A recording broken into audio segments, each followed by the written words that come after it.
ਤੁਸੀਂ ਵੇਖ ਰਹੇ ਹੋ ABP साझा जोश जज्बा जुनून।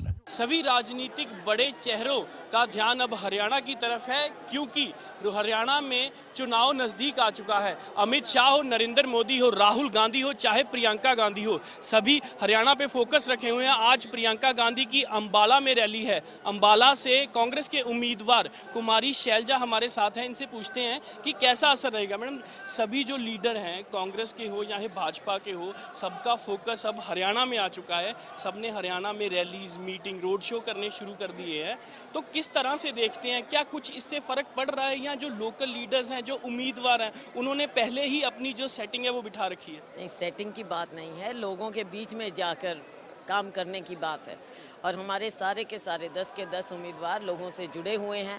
भारतीय जनता पार्टी की तरह नहीं है कि ज़मीन पर काम ना करो और लोगों का साथ ना दो 5 साल और अब भावनाओं में लोगों से वोट लेने की कोशिश करो। ऐसा नहीं है, हम ज़मीन से जुड़े हुए हैं और हमारे शीर्ष नेता जब यहाँ आ रहे हैं उससे हमको यहाँ पर और ज़्यादा प्रोत्साहन मिलेगा। तो राष्ट्रीय नेता जितने भी आते हैं हरियाणा में, जो भी स्टेज से बात करते हैं, वो राष्ट्र की बात करते हैं।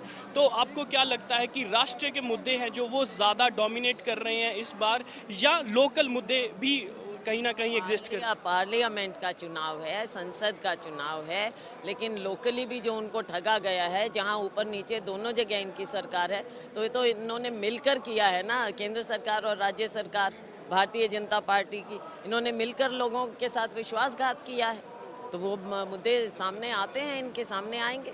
भाजपा का अगर चुनाव प्रचार की बात करें तो उनका मुद्दा और फोकस एक ही है कि मोदी को वोट करो। पार्टी को नहीं, कैंडिडेट को पीछे रखा है, मोदी के चेहरे को उन्होंने आगे रखा हुआ है। चेहरे को किस लिए वोट करें? चेहरे को किस लिए? चेहरा कुछ काम करके तो दिखाए, चेहरा भी तो काम करे लोगों का। ये सबका साथ, सबका विकास और अच्छे दिन कहाँ गए? नोटबंदी कहाँ गई वो बातें? चेहरा अपने आप में क्या चीज़ है और किस चीज़ का चेहरा? काम करके दिखाइए ना, सूरत और सीरत दोनों चाहिए।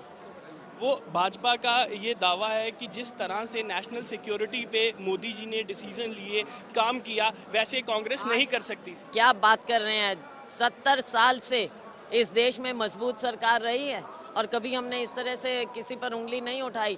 पहली बार हुआ है, ये दिखाना चाहते हैं मोदी जी और इनके लोग, इनकी पार्टी, कि 70 साल तो ये देश था ही नहीं, यहाँ पे इसका वजूद ही नहीं था और देश ही 5 साल पहले पैदा हुआ है। ये देश की जनता दिखा देगी। राजीव गांधी को लेकर जो बयानबाजी चल रही है वो बहुत चर्चा में है आजकल, और राहुल गांधी जी ने भी ट्वीट किया है। हर स्टेज से इसी चीज़ की बात हो रही है जो नरेंद्र मोदी ने राजीव गांधी के बारे में बोला है। ये आप देख सकते हैं कि उनकी मानसिकता कैसी है, किस निम्न स्तर पर वो उनकी मानसिकता जो थी वो झलक रही है और यही उनकी विचारधारा है। वो किसी का आदर कर नहीं सकते, जिस कुर्सी पर बैठे हैं उसकी गरिमा को नहीं समझ सकते हैं वो। ऐसा कभी नहीं हुआ भारत के इतिहास में।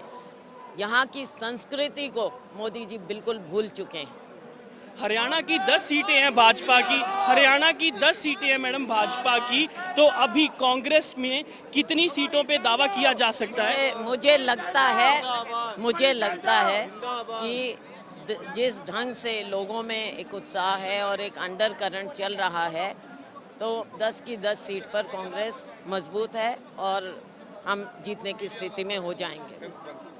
तो ये थी हमारे साथ कुमारी शैलजा, जिनका ये दावा है कि 10 की 10 सीटें हरियाणा में कांग्रेस के पल्ले में गिरेंगी, और साथ ही नरेंद्र मोदी की मानसिकता के बारे में बात कर रहे हैं कि आखिरकार राजीव गांधी के लिए जो ट्वीट किया गया, जो बयान दिया गया, उसके बारे में। इसके साथ ही भाजपा की उस मानसिकता की बात कर रहे हैं कि जो नेशनलिज्म को रेज कर रही है, नेशनल सिक्योरिटी पे आधार पे वोट मांग रही है। देखते हैं अंबाला से प्रियंका गांधी की रैली कितनी प्रभावित रहेगी हरियाणा में, क्योंकि हरियाणा अब मेन फोकस बन चुका है सारे ही नेशनल लीडर्स का।